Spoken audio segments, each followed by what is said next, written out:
If you're a game fanatic or a visual artist, you've probably encountered a frustrating issue on your PC, such as blurred, pixelated edges that detract from the overall visual experience. These pixelated edges are called jaggies. They cause low resolution and are the main reason your game seems to have a shimmering texture or staircase effect. We also call this phenomenon aliasing, and it happens due to poor sampling or when a signal component has a frequency above 6.2 kHz. Quick note. Sampling in anti-aliasing is the process of taking multiple samples of an image at different locations and then averaging those samples to create a smoother image. To overcome aliasing, we use anti-aliasing. Anti-aliasing is a technique that addresses the aliasing problem by smoothing out those jagged edges and making the graphics appear more natural and visually pleasing. It achieves this by cleverly blending colors and adding additional pixels in areas where the transitions occur. Supersample Anti-Aliasing, SSAA. SSAA does anti-aliasing by rendering the image in a higher resolution and then downsizing it. In theory, this is one of the most effective anti-aliasing methods, but it requires a very strong machine to process it. Multi-sampling Anti-Aliasing, MSAA. This approach functions a little differently. MSAA will only smooth out certain parts of the frame where it deems necessary.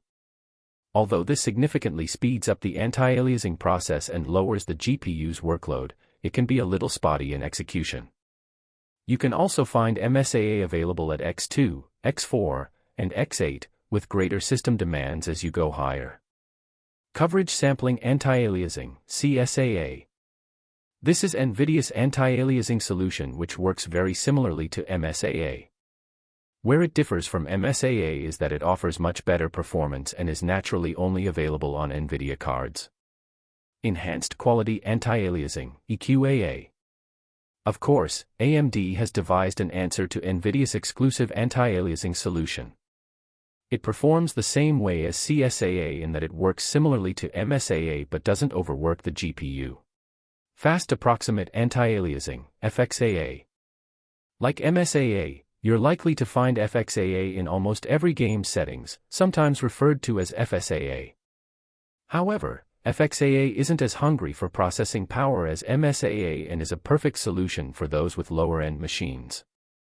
Unfortunately, the way FXAA accomplishes this is relatively ineffective. Its anti-aliasing process consists of smoothing out the jagged edges, but you will often find the whole image blurry. There will sometimes be small details that are completely smoothed over.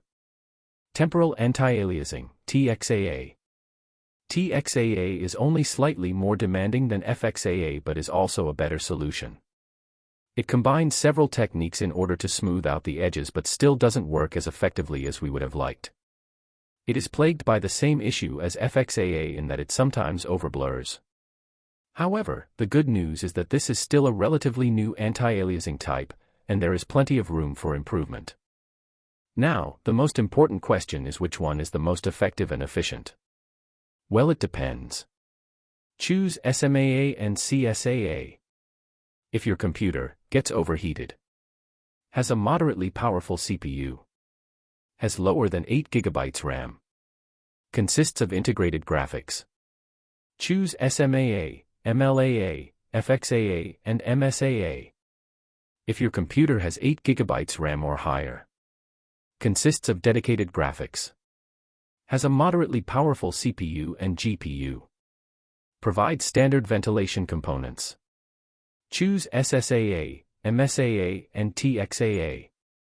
If your computer has 8 GB RAM or higher, consists of a CPU with the ability to overclock, has dedicated graphics, has gaming-optimized ventilation, preferably liquid cooling, has a gaming-optimized CPU and GPU. To sum it up, if you have a top-notch, high-end computer, then SSAA is the best solution. If your PC is mid-range, you will probably have the most FPS with FXAA. However, it will be best to tinkering with your settings and finding the optimal balance of attractive graphics and as much FPS as you feel you need. Thank you for watching.